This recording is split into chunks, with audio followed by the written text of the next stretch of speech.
시청자 여러분 안녕하십니까? 6월 5일 수요일 뉴스타트 1부 시작합니다. 먼저 주요 뉴스입니다. 경북 포항 영일만 앞바다에 최대 140억 배럴 규모의 석유와 가스가 매장돼 있을 가능성을 제기한 미국 분석업체 고문이 오늘 한국을 방문합니다. 아브레우 박사는 방한 기간 중 기자회견을 열고 평가 관련 내용을 설명할 예정입니다. 북한의 잇따른 도발에 9.19 남북 군사합의의 효력이 정지됐습니다. 군 당국은 접경 지역에서의 군사훈련을 복원하고 대북 확성기 방송도 준비를 마쳤습니다. 3개월에 36% 수익률을 낼 수 있다고 속여 투자자를 모집한 뒤 잠적한 신종 부동산 펀드 투자 사기가 기승을 부리고 있습니다. 유명 아나운서나 인기 가수의 사진을 미끼로 투자자를 모집한 것으로 드러났습니다. 대형 개신교 교단에 소속된 교회에서 교회 재산인 사택이 특정 목사에게 넘어간 정황이 드러나 경찰이 수사에 나섰습니다. 임차 보증금만 10억 원이 넘는 서울 강남의 아파트인데 교인들은 교단 측에서 부정한 방법으로 목사의 사익을 챙겨줬다고 주장하고 있습니다. 강남 오피스텔에서 모녀를 흉기로 살해한 피의자 65살 박학선의 신상이 공개됐습니다. 머그샷 공개법 시행 이후 경찰이 신상을 공개한 첫 사례입니다. 토요타와 혼다 등 일본 주요 자동차 회사들이 품질 인증 과정에서 검사 결과를 조작하는 방법으로 부정을 저지른 것으로 드러났습니다. 대규모 리콜이 예상되는데 일본 정부는 6개 차종의 출하를 정지시키고 현장 조사에 착수했습니다. 경북 포항 영일만 앞바다에 최대 140억 배럴 규모의 석유 가스가 매장돼 있을 가능성이 있다고 분석한 미국 액트지오사의 비토르 아브레우 박사가 오늘 한국을 방문합니다. 한국석유공사는 아브레우 박사가 오늘 오전 11시쯤 인천국제공항에 도착할 예정이라고 밝혔습니다. 또 이번 방안은 동해 심해광구 유망성 평가 후속 조치에 대한 자문 요청에 따른 것이라고 설명했습니다. 아브레우 박사는 방한 기간 중 기자회견을 통해 평가 관련 사항을 설명할 예정입니다. 윤석열 대통령이 9.19 남북 군사합의 전부의 효력을 정지하는 안건을 제거했습니다. 정부가 이를 북한에 통보하면 합의 효력이 즉시 정지되며 이후에는 군사 분계선 일대 군사 훈련과 대북 확성기 방송 재개 등이 가능해집니다. 9.19 군사합의는 지난 2018년 문재인 당시 대통령과 김정은 북한 국무위원장이 회담에서 채택한 9월 평양 공동선언의 부속 합의로 남북 간 적대 행위를 금지하는 내용을 담고 있습니다. 국방부가 9.19 남북 군사 합의로 제약받아온 군사 분계선과 서북도서 일대 우리 군의 모든 군사 활동을 정상적으로 복원하겠다고 밝혔습니다. 국방부는 어제 오후 브리핑을 통해 정부가 국민의 생명과 재산을 보호하기 위한 군사 활동에 더 이상 제약을 받지 않도록 9.19 군사 합의의 전부 효력 정지를 결정했다며 이같이 발표했습니다. 또 북한이 GPS 교란, 미사일 발사, 대규모 오물풍선 살포 등 우리 국민의 안전을 중대하게 위협하고 재산 피해까지 발생시켰다며 효력 정지 결정 배경을 설명했습니다. 대형 개신교 교단에 속해 있는 교회에서 보증금 10억 원 상당의 사택이 특정 목사에게 넘어간 정황이 드러나 경찰이 수사에 나섰습니다.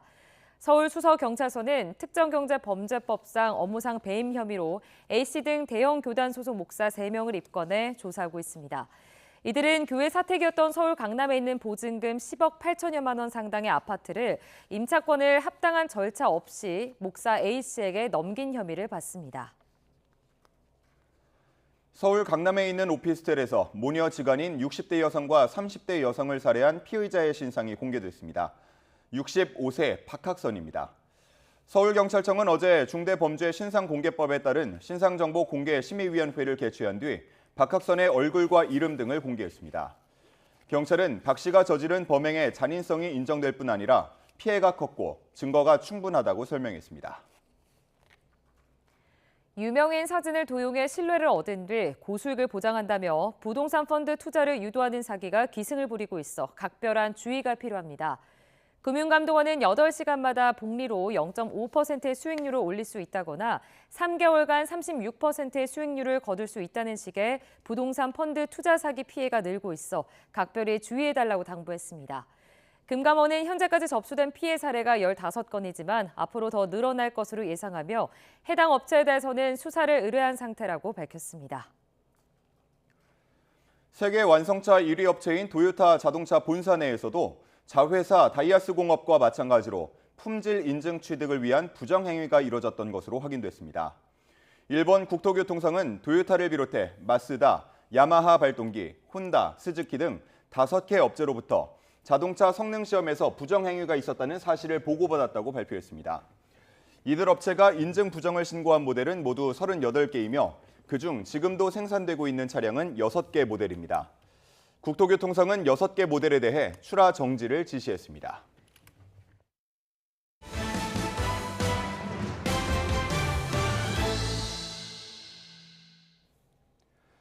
경북 포항 영일만 앞바다의 석유가스 매장 가능성을 분석한 미국 액트지오사의 대표 아브레우 박사가 오늘 한국에 옵니다. 석유공사의 자문 요청에 따른 방안인데 기자회견을 통해 직접 평가 관련 내용을 설명할 예정입니다.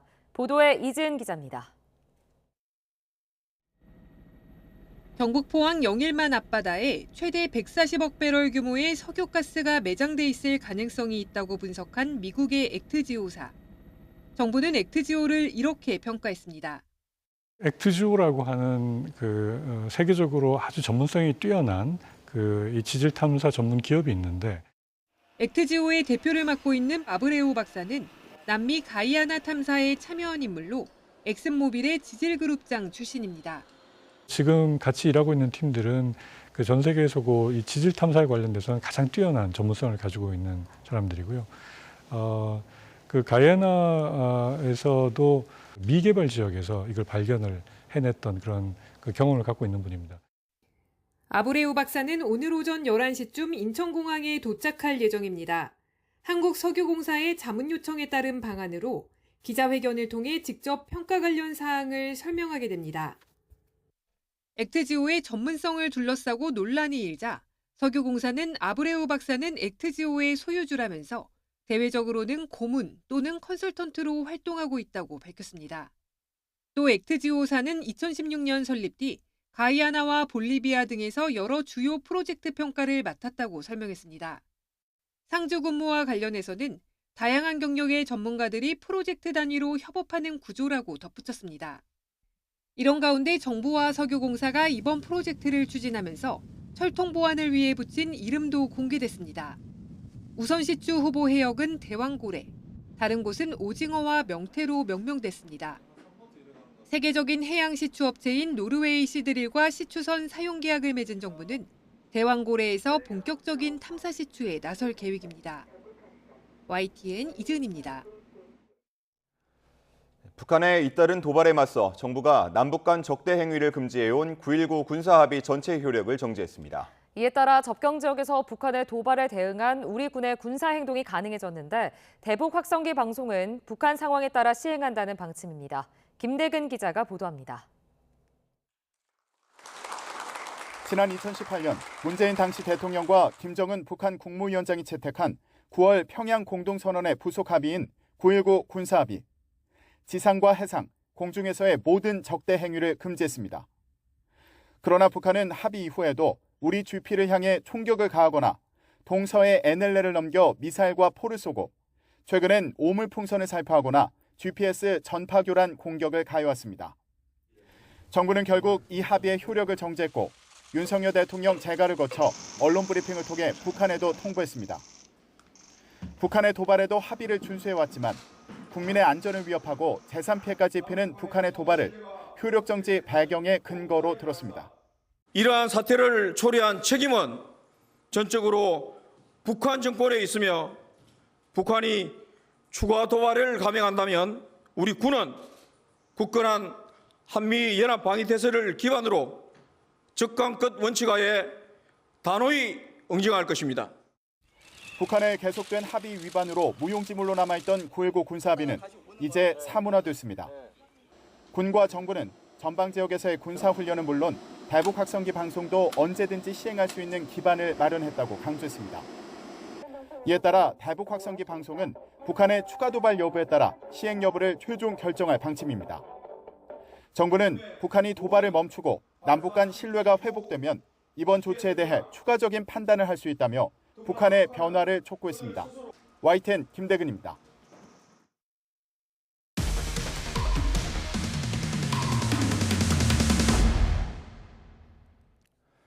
대형 개신교 교단에 소속된 교회에서 교회 재산인 사택이 특정 목사에게 넘어갔다는 의혹이 제기됐습니다. 임차 보증금만 10억 원이 넘는 집인데 경찰이 목사들을 상대로 수사에 나섰습니다. 유서연 기자가 단독 취재했습니다. 서울 강남에 있는 아파트입니다. 교인이 150만 명에 달하는 것으로 알려진 대형 개신교 교단 소속 교회의 사택인데 임차 보증금만 한 채당 10억 원에 달합니다. 그런데 일부 교인들은 지난해 수상한 정황을 포착했습니다. 당시 담임 목사였던 A씨가 사택에 살고 있었는데 임차권이 돌연 교회에서 A씨에게로 넘어간 겁니다.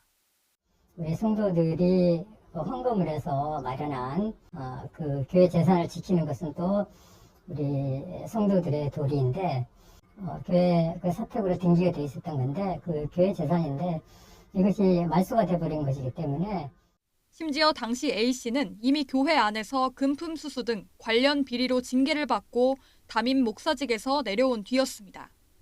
교인들은 곧바로 문제를 제기했지만 교회 지도부의 대응은 황당했습니다. 긴급 당회를 열고 사택에 대한 권리를 전부 포기하겠다고 결의한 겁니다. 결국 교회 재산이 순식간에 A씨에게 넘어가게 된 상황. 일부 교인들은 법원의 결의 효력을 정지해달라는 가처분까지 신청했고 지난해 6월 법원은 합당한 절차가 없었다고 판단하며 이를 받아들였습니다. 하지만 문제는 여기서 끝나지 않았습니다. 같은 날 교단 선교비를 관리하던 다른 목사 B씨가 10억 8천여만 원을 A씨가 소속된 교회에 송금한 겁니다. 사택 전세 보증금과 정확히 일치하는 금액이었습니다. 왜냐하면 전도 선교하는 그런 목적. 근데 그거를 뭐 특정 그 사건이 터진 거에 대해서 그 임차 보증금을 쓰도록 그 액수까지 맞춰서 하는 그런 선교비는 그런 선교는 있을 수가 없는 거죠.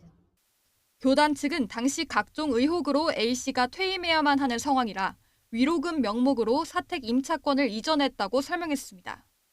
또 선교비는 해당 교회의 요청으로 보낸 거라고 덧붙였습니다. 그러나 교인들은 의문이 풀리지 않았다며 교단 측에서 부정한 방법으로 A씨의 사익을 챙겨준 거라고 주장하고 있습니다.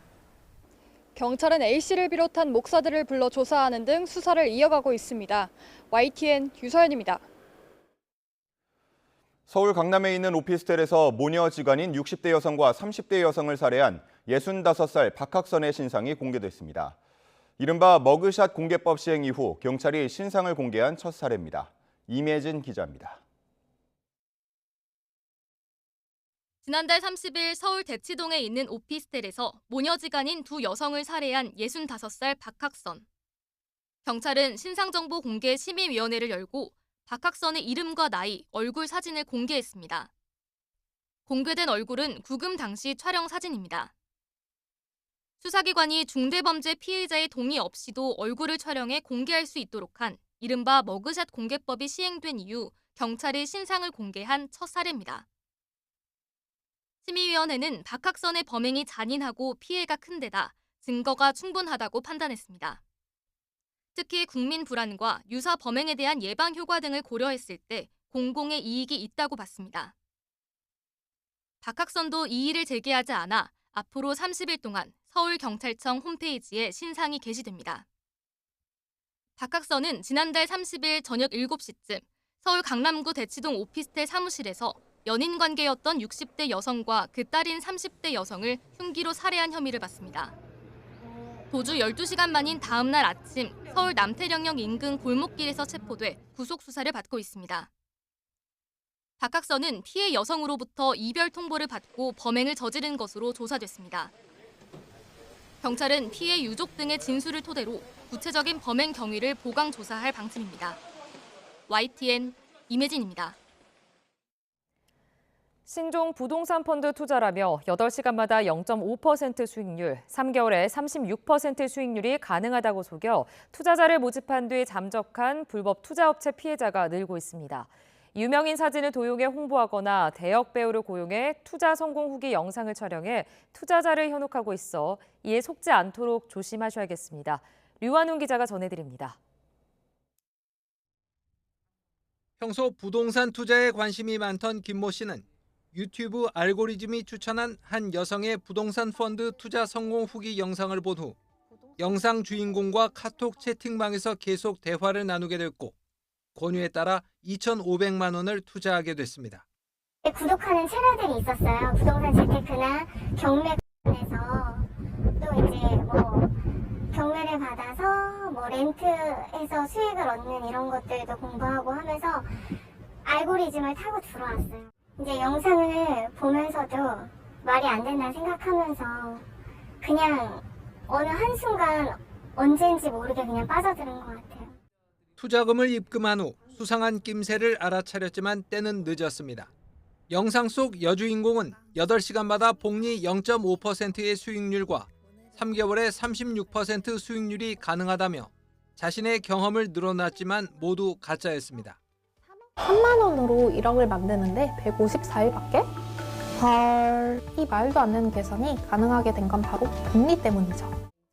영상 주인공은 대역 배우였고 이 대역 배우 프로필로 불법 투자업체가 투자자들과 카톡을 주고받았던 것입니다. 이 업체는 유명 아나운서와 인기 가수 사진까지 도용해 홍보 자료로 활용했고 정상적인 다른 기업 홈페이지와 사진, 자료도 무단으로 갖다 썼습니다. 최근에는 일반인을 고용해서 실제 투자 후기 영상인 것처럼 꾸미고 정상적인 영상 사이에 교묘하게 끼워 넣기도 하고요. 또 일반인의 그 일상생활을 담은 브이로그 영상도 함께 게재하여 투자 후기 영상이 실제 영상인 것처럼 꾸미고 있습니다. 이 불법 업체에 속아 피해를 본 사례는 현재까지 모두 20건. 금융감독원은 투자 약정 기간이 6개월인 걸 고려할 때 아직 만기가 되지 않아 피해 사실을 모르는 투자자도 많을 것으로 보고 피해자가 갈수록 늘어날 것으로 예상했습니다. 금감원은 피해자 신고 이후 해당 업체를 경찰에 고발했지만 이 업체는 이미 모든 흔적을 지운 채 잠적한 상태입니다. YTN 유환홍입니다. 세계 최대 자동차 업체인 도요타 등 일본을 대표하는 자동차 회사들이 무더기로 품질 인증 부정을 저지른 것으로 드러났습니다. 대규모 리콜이 예상되는데 일본 정부는 6개 차종의 출하를 정지시키고 현장 조사에도 착수했습니다. 도쿄에서 김세호 특파원의 보도입니다. 일본 국토교통부 직원들이 도요타 자동차 본사로 들어섭니다. 제품의 대량 생산에 필요한 품질 인증의 부정 행위가 확인되면서 현장 실태 조사에 착수한 겁니다. 부정이 확인된 차량은 7종 170만 대로 1966년 출시 이후 5천만여 대가 생산돼 일본의 국민차로 알려진 코롤라 시리즈도 포함됐습니다. 보행자 차량 탑승자 보호 시험에서 허위 자료를 내고 충돌이 아닌 타이머로 에어백을 작동시키는 등 방법도 다양했습니다. 자회사에서 발견된 부정 행위가 본사 차원에서까지 확인됐습니다. お客様、車ファン、すべてのステークホルダーの皆様に心よりお詫び申し上げます。本当に申し訳ございませんでした。 혼다, 스즈키, 마쓰다 등에서도 자료 조작 같은 부정 행위가 드러나면서 파문이 커지고 있습니다. 이들 5개 업체가 부정 행위를 신고한 모델은 38개, 500만 대를 넘습니다. 일본 정부는 이 가운데 6개 모델의 출하를 정지하라고 지시했습니다. 대량 리콜이 발생할 가능성도 제기됩니다. 日本の車は安心だってそういうふうに言われてきてるんですけど、でもここまでこうなんかこう不祥事っていうか続くと日本の車も乗っててちょっと不安もあるし。 중고차 시장 업계는 이번 부정 행위로 타격을 받지 않을까 전전긍긍하는 모습입니다. 売り上げに直結してくるのではないかという不安が込み上げてきました。 니혼 게이자이 신문은 일본 자동차 제품 출하액은 전체 제조업의 20%를 차지한다며 이번 사태가 일본 경제에 큰 짐이 될 수 있다고 지적했습니다. 이번에 드러난 부정 행위는 신뢰와 품질을 강조해온 일본 자동차의 명성에 큰 타격을 안기고 있습니다. 도쿄에서 YTN 김세호입니다. 경제 한 줄 뉴스입니다. 지난 5월 소비자 물가 상승률이 2달째 2%대를 기록하면서 물가 상승률이 둔화 흐름을 이어갔습니다. 하지만 과일값이 고공행진을 이어간 데다 석유 물가도 16달 만에 가장 높은 수준을 기록했습니다. 중국 전자상거래 플랫폼 알리익스프레스와 테무의 국내 이용자 수가 2달 연속 줄어든 것으로 나타났습니다. 지난달 우리나라 사람이 가장 많이 사용한 종합 쇼핑몰 앱 1위는 쿠팡이 차지했고 2위 알리익스프레스, 3위 11번가, 4위 테무 등의 순이었습니다. 치킨 버거 프랜차이즈 업체 KFC가 오늘부터 일부 메뉴의 가격을 조정하기로 했습니다. 오리지널 치킨과 핫크리스피 치킨, 핫크리스피 통다리 한 조각은 300원씩 가격이 오르고 증거 세트는 100원 인상할 예정입니다. 20년 전 발생한 밀양 여중생 집단 성폭행 사건의 가해자로 지목된 남성이 근무하던 수입차 딜러사로부터 해고 통보를 받았습니다. 볼보 자동차 코리아의 딜러사인 아이언모터스는 SNS를 통해 당사는 해당 사안을 매우 엄중하게 인지해 해당자를 해고 조치했다고 밝혔습니다. 애플이 신형 아이패드를 오는 19일 우리나라에서 정식 출시합니다. 주문은 오는 8일 오전 8시부터 애플 공식 홈페이지에서 할 수 있습니다. 지난달 우리나라 라면 수출액이 1억 730만 달러로 2달 연속 1억 달러를 넘었습니다. 특히 미국으로의 라면 수출액이 1년 전보다 71% 늘었고 유럽은 50% 가까이 증가하는 등 전 세계적으로 라면 수출이 호조세를 보였습니다. 이복현 금융감독원장이 매달 위기설이 나오는 것과 관련해 길어도 1년, 자신의 바람으로는 하반기에 정리될 것으로 기대한다고 말했습니다. 이 원장은 취임 2주년 출입기자단 간담회에서 애널 위기설은 시장에서 봤을 때 위험 촉발 요인이 있다는 것이라면서 이같이 밝혔습니다. 지금까지 경제 한 줄 뉴스였습니다. 정부가 전공의에 대한 적극적 유화책의 하나로 전국 병원에 내렸던 사직서 수리 금지 명령을 철회했습니다. 대한의사협회는 집단 휴진에 나설지 내부 투표를 시작했지만 향후 강경 대응을 이어갈 수 있을지는 전공의들의 복귀 여부가 관건이 될 전망입니다. 김주영 기자가 보도합니다. 정부는 지난 2월 의료계가 의대 증원 정책에 반발할 조짐을 보이자 선제적으로 강경한 대응에 나섰습니다. 전공의들이 사표를 내도 받아들이지 않도록 전국 수련병원에 내렸던 사표 수리 금지 명령이 대표적입니다. 사표는 수리가 되지 않으면 효력을 발휘하지 않습니다. 집단적인 사표 제시이고 요거는 정책에 대한 반대이기 때문에 일신상의 이유라고 보기엔 좀 어렵고요. 그리고 석 달여 만에 정부는 병원이 사표를 수리할 수 있도록 방침을 바꿨습니다. 전공의들의 반발이 심했던 진료 유지 명령과 업무 개시 명령 역시 함께 철회했습니다. 자리를 떠났던 전공의들이 규정상 1년 동안 다른 병원으로 옮길 수 없는 만큼 요구사항을 들어주는 유화책을 쓰면서도 스스로 사표를 거두고 돌아오도록 유도한 셈입니다. 환자와 국민 그리고 의료 현장의 의견을 수렴하여 진료 공백이 더 이상 커지지 않도록 하기 위한 정부가 내린 결단입니다. 복귀한다면 행정처분도 중단하겠다며 전공의들을 설득했습니다. 일단 전공의들은 크게 움직이지 않는 분위기입니다.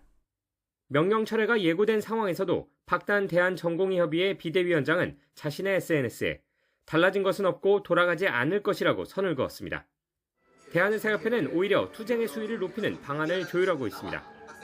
의협은 오는 7일을 시한으로 사실상 총파업과 마찬가지인 집단 휴진 여부 투표에 들어갔습니다. 개헌이들이 얼마나 동의할지가 관건인데 만약 전공의들이 정부 발표 이후 다수 복귀한다면 동력은 떨어질 수밖에 없습니다. 결국 정부가 내민 손에 전공의들이 얼마나 호응하느냐에 따라 정부와 의료계의 다음 행보가 정해질 전망입니다. YTN 김주영입니다. 의대 증원이 확정된 뒤 처음으로 수능시험 모의평가가 치러졌습니다. 한국교육과정평가원은 킬러 문항을 배제하고 50% 이상 EBS 교재 연계 기조를 유지했으며 변별력 확보를 위해 난이도를 고르게 출제했다고 밝혔습니다. 과목별로는 국어와 영어의 경우 출제 범위를 바탕으로 다양한 소재 지문, 자료를 활용하고 수학과 사회과학 탐구는 사고력 중심 평가가 이루어지도록 했다고 설명했습니다.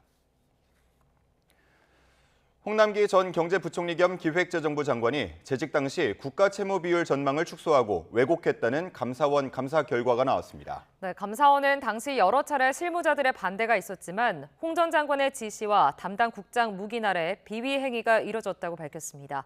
김문경 기자의 보도입니다. 4년 전 당시 문재인 정부는 국가재정법 규정에 따라 국가 채무 비율 전망치를 발표했습니다. 저출산, 고령화, 성장률 하락 추세 등을 고려해 미래의 국내 총생산 대비 채무 비율을 산정한 건데 2060년엔 두 자릿수인 81.1%로 예측했습니다. 향후 총지출 증가율은 경상성장률 수준을 고려하여 적정 수준이 모색되도록 하는 등 중기적으로 재정 건전성 관리 노력을 보다 강화해 나갈 계획입니다. 하지만 한 달여 뒤 국정감사에서 계산 과정에 이상이 있는 것 아니냐는 지적을 받았고 당시 야당 의원들을 중심으로 조작 의혹까지 제기됐습니다. 근데 저거를 인위적으로 찌그러뜨려서 2060년에 80%가 나오게끔 만든 거죠. 다른 가정들도 뭐 굉장히 낙관적입니다만 감사원은 이 같은 의혹 등을 토대로 지난해 3월 감사에 착수했고 1년 3개월여 만에 당시 계산에 문제가 있었다는 결과를 내놨습니다. 홍남기 전 장관 지시로 애초 세 자릿수였던 GDP 대비 국가 채무 비율이 두 자릿수로 내려갔다는 겁니다. 감사원은 당시 기재부가 2060년 국가 채무 비율을 153%와 129% 두 가지 안으로 나눠 전망한 수치를 보고했고 이를 들은 홍 전 장관이 국민이 불안해한다며 두 자릿수로 낮출 것을 지시한 증거를 확보했다고 밝혔습니다. 홍 전 장관이 구체적 방법을 제시했다고도 덧붙였는데 정부의 총 지출 증가율의 상한선을 씌우는 방식으로 계산 전제를 바꿔 GDP 대비 채무 비율을 의도적으로 낮춘 것으로 파악했습니다. 실무진 우려에도 불구하고 홍 전 장관은 왜 불가능하냐며 재차 지시를 내렸고 담당 국장은 시간이 없다는 이유로 이를 강행한 것으로 조사됐다고 덧붙였습니다. 이 밖에 지난 정권에서 유독 국가정책 추진 사업에 대해 예비 타당성 면제 심사가 너무 부실하게 이루어졌다는 지적도 나왔습니다. 감사원은 홍 전 장관이 퇴직한 만큼 재취업 등의 불이익을 주는 인사자료 통보 조치를 했고 수사 의뢰는 하지 않았습니다. YTN 김문경입니다.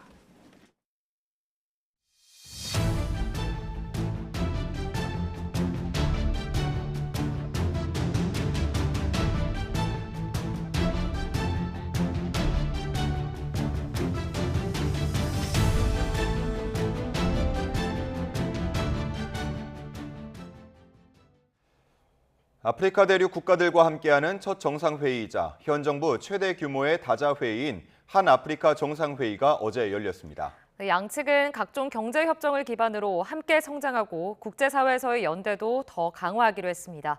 권남기 기자입니다. 아프리카 대륙 48개 나라 정상 대표들과 윤석열 대통령이 한자리에 모였습니다. 우리나라가 아프리카 대륙 국가들을 대상으로 처음 개최한 이번 정상회의에서 양측은 경제 분야를 제1의 협력 과제로 꼽았습니다. 경제 동반자 협정 등 앞으로 각종 경제 협정을 체결하는 동시에 140억 달러 규모의 수출 금융으로 한국 기업의 아프리카 진출을 돕기로 했습니다. 핵심 광물대와 협의체 출범으로 세계 광물 자원의 30%를 보유한 아프리카와의 공급망 협력도 본격화합니다. 공급망의 안정을 꾀하면서 전 세계 광물 자원의 지속 가능한 개발에도 기여하는 모범 사례가 될 것입니다. 한강의 기적을 이룬 노하우 역시 아낌없이 나눕니다. 한국의 발전 경험을 통해 성장을 지원하는 경제발전 경험 공유 사업을 추진하고 공적 개발 원조 ODA 규모도 2030년까지 100억 달러 수준으로 늘릴 예정입니다. 14억 인구의 3분의 2가 25살 이하인 젊은 대륙, 거대 단일 시장으로 발전하는 아프리카와의 협력 기반을 마련하기 위한 교육 투자도 이루어집니다. 또 유엔 회원국의 4분의 1 이상을 차지하는 등 국제 무대의 영향력을 늘려가는 아프리카와의 연대도 강화해 나가기로 했습니다. 한반도의 완전한 비핵화를 달성하기 위해 국제사회의 모든 일원이 안보리 결의를 충실히 이행해야 한다는 원칙을 재확인했습니다. 윤 대통령은 정상이 직접 참석한 25개국 모두와 릴레이 회담을 열며 공을 들였습니다. 우리 아비 총리님의 방안을 환영하고 국민들에게 어머니와 같은 따뜻한 리더십으로 한아프리카는 동방성장과 지속가능한 발전, 연대의 구체적인 방향을 담은 공동선언문을 채택하고 정상회의 성과도 점검해 나가기로 했습니다. 이번 정상회의는 도움을 받는 나라에서 주는 나라가 된 세계 유일의 경험을 가진 한국과 가장 젊고 성장 잠재력이 큰 대륙으로 꼽히는 아프리카 국가들과의 전략적 협력을 위한 교두보가 될 것으로 보입니다. YTN 권남기입니다. 국민의힘이 문재인 전 대통령 부인 김정숙 여사의 2018년 인도 방문을 둘러싼 각종 의혹에 집중 공세를 펼치고 있습니다. 호화 기내식 논란에 이어 원래 문체부 장관이 가기로 확정된 일정을 김 여사가 채갔다는 끼워넣기 의혹까지 제기했습니다.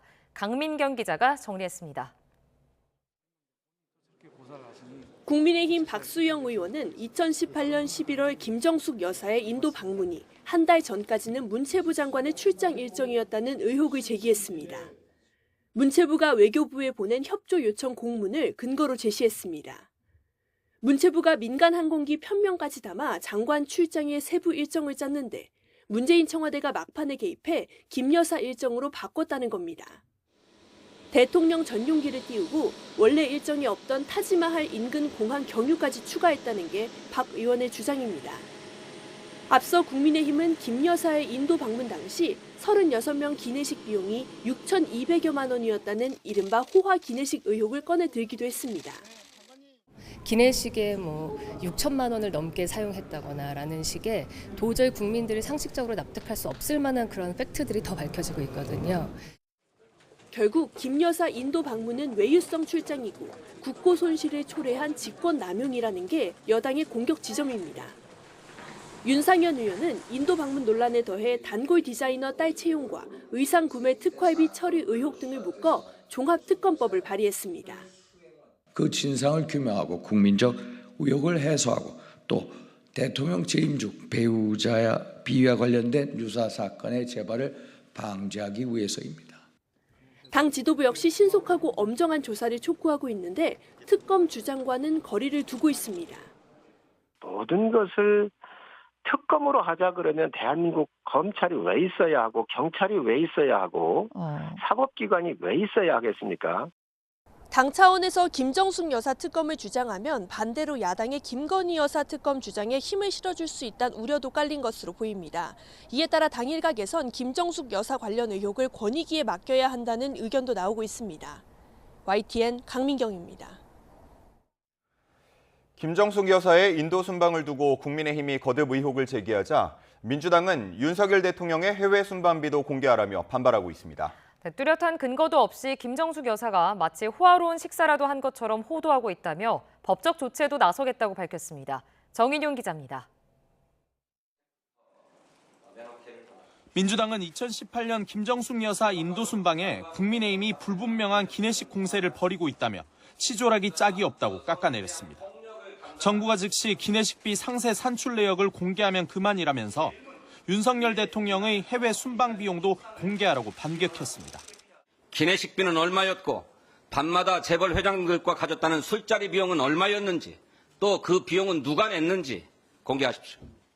문재인의 복심으로 불리는 윤건영 의원은 법적 대응까지 시사하고 나섰습니다. 김정숙 여사 등 인도 방문단은 역대 정부는 물론 현 정부 역시 제공을 받고 있는 통상적인 전용기 기내식으로 식사했다며 더는 가짜뉴스를 묵과할 수 없다는 겁니다. 국민의힘의 명확한 근거도 없이 김정숙 여사가 마치 호화로운 식사라도 한 것처럼 냄새를 풍기며 극악스러운 마타도를 하고 있습니다. 이는 아무 근거도 없는 명백한 명예훼손입니다. 특히 우리나라와 인도의 관계도 엉망이 돼 인도 모디 총리 얼굴을 못 볼 지경이라며 국익을 해치는 중차대한 범죄 행위라고 규정했습니다. 야권 관계자는 과거 전례를 봐도 순방 부대 비용이 기내식비에 포함되기도 해 명목상 실제 금액보다 높게 책정될 수 있다며 여당이 과도한 의혹을 제기했을 가능성에 무게를 싣기도 했습니다. 김정숙 여사가 방문했던 것이 인도 초청이 없었다라고 허위로 주장했다가 그게 허위 사실이었던 게 밝혀졌지 않습니까? 국민을 속이려고 하는 행동이다 이렇게밖에 안 보입니다. 민주당은 무엇보다 최상병 특검과 김건희 여사 특검 등으로 수세에 몰린 여건이 물타기용 반전 카드로 김정숙 여사를 공격하고 있다고 보고 있습니다. YTN 정인용입니다. 오늘의 주요 국회 일정입니다. 국회에선 오늘 국회의장단을 선출하기 위한 22대 첫 본회의가 열립니다. 다수당인 민주당은 우원식, 이하경 의원을 각각 전반기 의장과 민주당목 부의장으로 선출합니다. 국민의힘은 원구성 협상이 진행 중인데다가 일방적인 본회의에 동의할 수 없다는 입장입니다. 여당이 본회의 불참 가능성을 배제하지 않고 있어 첫 본회의부터 파행할 거란 관측도 나옵니다. 국민의힘과 민주당은 오늘 원내대표와 수석 부대표가 만나 원구성 협상 막판 타결을 시도합니다. 원구성 법정 시한은 오는 7일입니다. 하지만 핵심 상임위인 법사위 운영위를 두고 여야의 입장차가 커 협상에 진통이 예상됩니다. 국민의힘은 어제에 이어 오늘도 당원 당규 개정 특위를 열고 경선 규칙 문제를 논의합니다. 현재 당원 100%로 치러지는 전당대회에 일반 여론조사를 넣는 방안을 검토할 것으로 보입니다. 당대표와 최고위원 선출 방식도 들여다본 뒤 오는 12일까지 규칙 개정을 마무리하겠다는 방침입니다. 더불어민주당은 현역 의원들과 전국 원외 지역위원장들이 참여하는 연석회의를 진행합니다. 국회의장 후보와 원내대표 경선의 당원 투표 20%를 반영하는 방안을 놓고 토론이 이뤄질 전망입니다. 현재 민주당 당헌 당규상 두 경선은 현역 의원들만 투표권을 행사할 수 있게 돼 있습니다. 지난해 약에 취한 상태로 고가 외제차를 운전하다 사망사고를 내고 흉기로 시민을 협박해 공분을 산 20, 30대들이 있었죠. 경찰이 이들의 자금 흐름을 추적해왔는데 각종 범죄 집단들이 무더기로 쏟아져 나왔습니다. 양동훈 기자입니다. 인도로 돌진한 차량이 벽에 박혀 있고 놀란 시민들이 다가와 상황을 살핍니다. 지난해 8월 20대 신모 씨는 약물에 취한 상태에서 롤스로이스 차량을 운전하다 행인을 덮쳐 숨지게 했습니다. 한 달쯤 뒤에는 마약을 투약한 채 람보르기니를 몰던 30대 홍모 씨가 주차 문제로 시비가 붙자 흉기로 시민들을 위협하고 달아났습니다. 이들의 자금 출처를 수사하던 경찰은 각종 범죄에 연루된 단서들을 잇따라 확인하고 일당을 무더기로 붙잡았습니다. 신 씨는 판돈이 8,600억 원에 달하는 불법 도박 사이트 운영에 가담한 것으로 드러났습니다. 캄보디아에 사무실을 두고는 회원 8천여 명이 베팅하게 했습니다. 경찰은 운영진은 물론 사이트 회원까지 모두 61명을 검거하고 국내 총책 등 2명은 구속했습니다. 롤스로이스남도 그 국내 총책과 비슷한 또래남으로서 그 국내 총책 밑에서 국내 총판을 해서 도박 공간 개설을 한 혐의로 경찰은 신 씨가 국내 회원을 모집하는 총판 역할로 챙긴 돈이 수억 원에 달할 것으로 보고 정확한 수익 규모를 확인하고 있습니다. 같은 사이트에서 홍 씨도 도박에 참여한 거로 확인됐는데 불법 자금을 숨기는 데 가담한 혐의로도 수사를 받고 있습니다. 경찰은 추적 과정에서 불법 리딩방 조직과 해킹, 환전 사기를 벌인 일당 등 38명도 추가로 검거했습니다. 이들은 대부분 20에서 30대 젊은 남성들로 별다른 직업 없이 범죄 수익으로 생활했습니다. 신 씨처럼 슈퍼카를 몰거나 유흥비로 쓰는 등 번 돈 대부분을 탕진한 거로 조사됐습니다. 경찰은 이미 구속된 2명을 제외한 도박 사이트 운영자와 리딩방 일당 등 90여 명도 조만간 검찰에 넘길 방침입니다. YTN 양동훈입니다. 태국 방콕의 호텔 객실에서 부탄가스가 폭발해 투숙하던 한국인 남녀 2명이 크게 다쳤습니다. 객실에는 부탄가스가 무려 15개가 있었다고 전해졌는데 대사관도 정확한 사고 경위를 파악 중입니다. 권준수 기자가 보도합니다. 태국 방콕에 있는 호텔. 구급대원들이 긴박하게 움직입니다. 그 사이로 얼굴에 상처를 입고 누워있는 여성도 보입니다. 방콕 시내 한 식당이 몰려있는 이른바 한인타운에 위치해 한국인 관광객이 자주 찾는 호텔인데 이곳에서 저녁 7시쯤 부탄가스가 폭발하는 사고가 발생했습니다. 호텔 안에 있던 건 40대 남성과 30대 여성 한국인. 모두 화상을 크게 입은 데다가 얼굴과 몸에도 상처가 심한 것으로 전해졌습니다. 폭발한 부탄가스는 15개 정도로 추정되는 상황. 호텔 안에서도 가스 냄새가 심하게 나고 객실 안 천장 등도 훼손된 것으로 파악됐습니다. And I heard that some guests have an accident in the room, and then everything is back to normal. 주 태국 한국 대사관은 이 호텔에 투숙한 2사람의 행적 등을 파악하고 있는데 구체적인 사건 경위는 현지 수사당국이 조사하고 있다고 설명했습니다. YTN 권준수입니다. 6월 5일 수요일 미리 보는 오늘입니다. 서울시가 김포공항과 남산 일대를 도시재생 활성화 지역으로 지정해 각각 신산업과 생태 여가 지역으로 조성합니다. 서울시는 오늘 이 같은 내용의 2030 서울시 도시재생 전략계획 변경안에 대한 주민 공청회를 연다고 밝혔습니다. 치킨 버거 프랜차이즈 업체 KFC가 오늘부터 일부 메뉴의 가격을 조정하기로 했습니다. 오리지널 치킨과 핫크리스피 치킨, 핫크리스피 통다리 한 조각은 300원씩 가격이 오르고요. 징거 세트는 100원 인상할 예정입니다. 다만 칠리 징거 통다리 세트의 가격은 300원 인하하며 클래식 징거 통다리 박스도 100원 내립니다. 인천시가 오늘부터 19일까지 인천 글로벌 캠퍼스 교육 인프라와 연계한 청년 캠프 참가자 100명을 모집합니다. 이번 캠프는 인천에 사는 18세에서 39세 청년을 대상으로 인천 글로벌 캠퍼스의 국내외 교육 기반 시설을 활용해 8주간 글로벌 취업 역량 강화 교육을 진행합니다. 지금까지 미리 보는 오늘이었습니다. 오늘 6월 5일은 법정 기념일로 지정된 세계 환경의 날입니다. 기후위기로 친환경 등 가치 소비를 중시하는 소비자들이 늘면서 기업들도 친환경 행보에 박차를 가하고 있습니다. 황보혜경 기자입니다. 100% 생분해 인증을 받은 종이 화분에 식물을 옮겨 심습니다. 실내 공기 정화에 도움을 주는 테이블 야자입니다. 국내 제지회사가 개발한 생분해성 종이컵입니다. 안쪽에 폴리에틸렌 코팅이 돼 있지 않아서 화분에 옮겨 심은 뒤 2달 정도 지나면 흙으로 돌아갑니다. 세계 환경의 날을 맞아 열린 캠페인으로 관람객들 발길이 이어졌습니다. 환경의 날에 대해 깊게 생각해 본 적 없는데 이렇게 처음 체험해 보니까 더 깊게 환경에 대해서 생각해 본 것 같고 한 번 더 돌아보면서 이제 환경을 지켜야겠다고 생각한 것 같아요.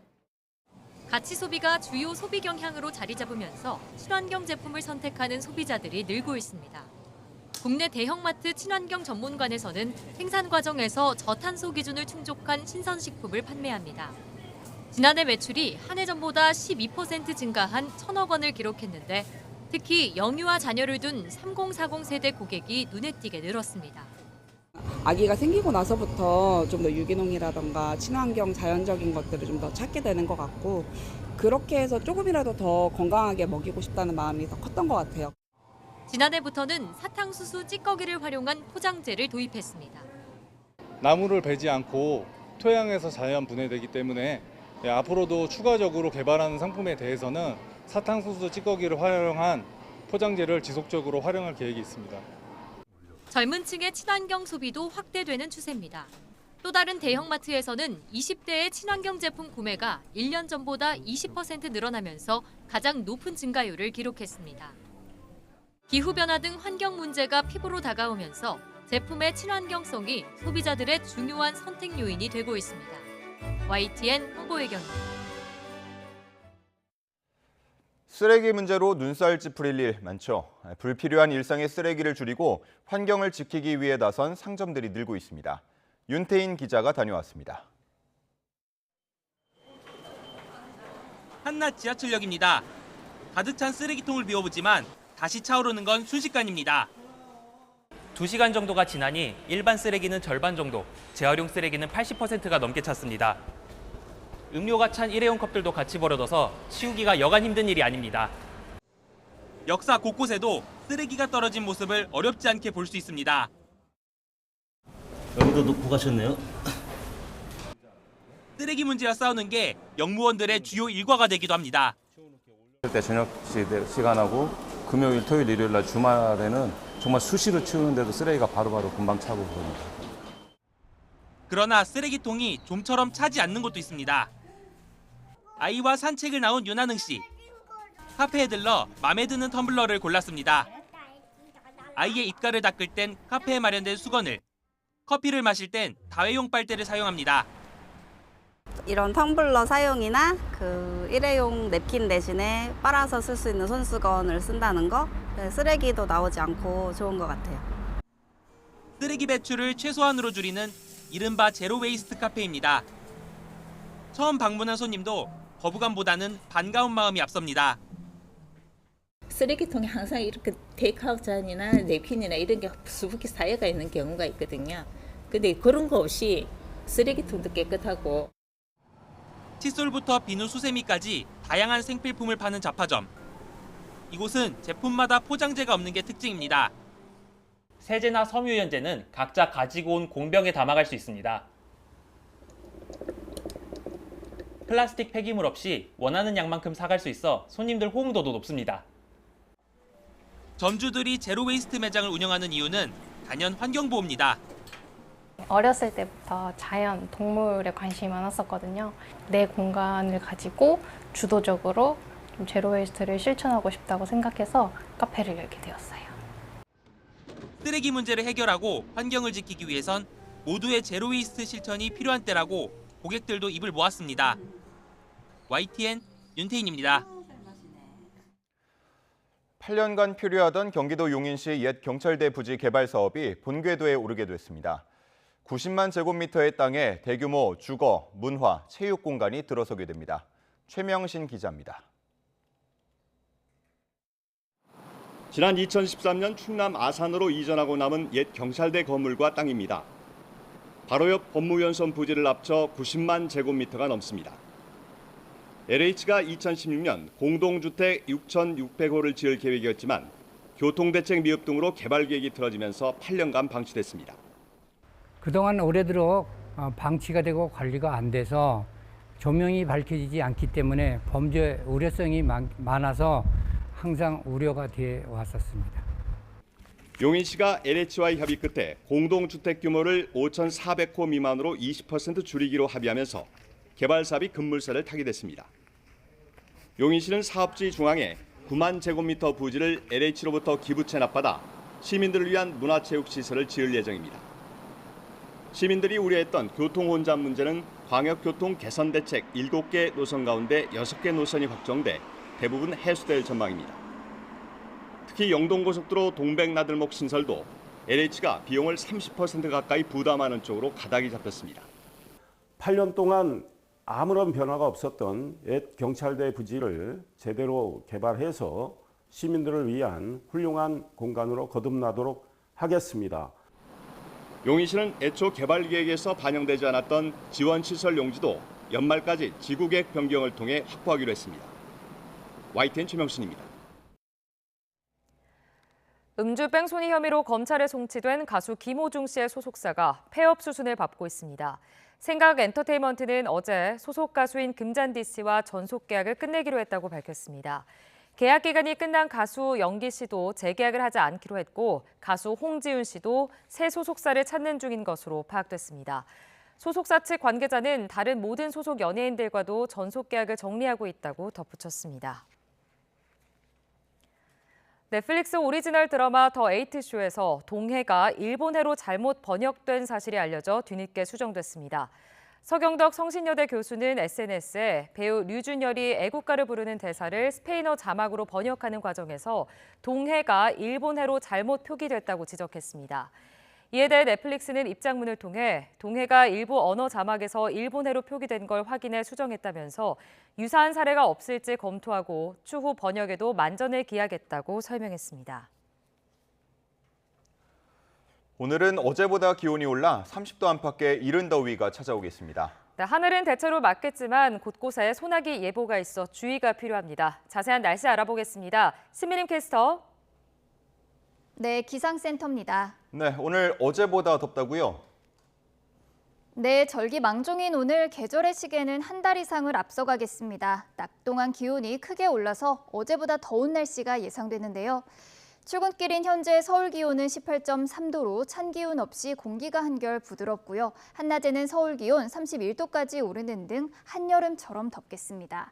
당분간의 일교차에도 각별히 주의하셔야겠습니다. 자세한 지역별 기온부터 살펴보면 현재 서울 기온은 18.3도, 대전은 16.5도, 대구는 12.7도로 출발하고 있습니다. 오늘 낮 기온은 예년 기온을 1에서 4도가량 크게 웃돌겠는데요. 오늘 서울 낮 기온은 31도, 대전은 30도, 광주와 대구는 29도까지 크게 오르겠습니다. 네, 오늘도 곳곳에 소나기 소식이 있다고요? 네, 더위 속에 내륙 곳곳에는 요란한 소나기가 지나겠습니다. 외출 시에는 우산을 꼭 챙기셔야겠는데요. 예상되는 소나기의 양은 5에서 20mm로 곳에 따라서는 돌풍과 벼락을 동반하겠고요. 기습적으로 쏟아질 수 있어서 주의하셔야겠습니다. 이 소나기가 내리는 시간을 제외하고는 전국이 대체로 맑겠고 낮 동안에는 자외선이 무척 강하겠습니다. 외출 시에는 자외선 차단에도 신경 써주셔야겠습니다. 내일은 현충일인데 내일 포함해서 남은 한 주 날씨는 어떻습니까? 네, 현충일인 내일부터 나흘간 징검다리 연휴가 시작되는데요. 내일은 전국이 대체로 맑은 가운데 30도 안팎의 이른 더위가 이어지겠고 대기 불안정으로 강원과 전남, 제주도에는 소나기가 지나겠습니다. 다가오는 주말과 휴일에는 흐린 날씨가 예상되는데요. 주말 오후 호남과 제주도를 시작으로 휴일에는 전국에 비가 내릴 전망입니다. 지금까지 날씨 정보였습니다. 이상으로 뉴스타트 1부 마칩니다. 잠시 후 2부가 이어집니다. 시청해주신 여러분 고맙습니다.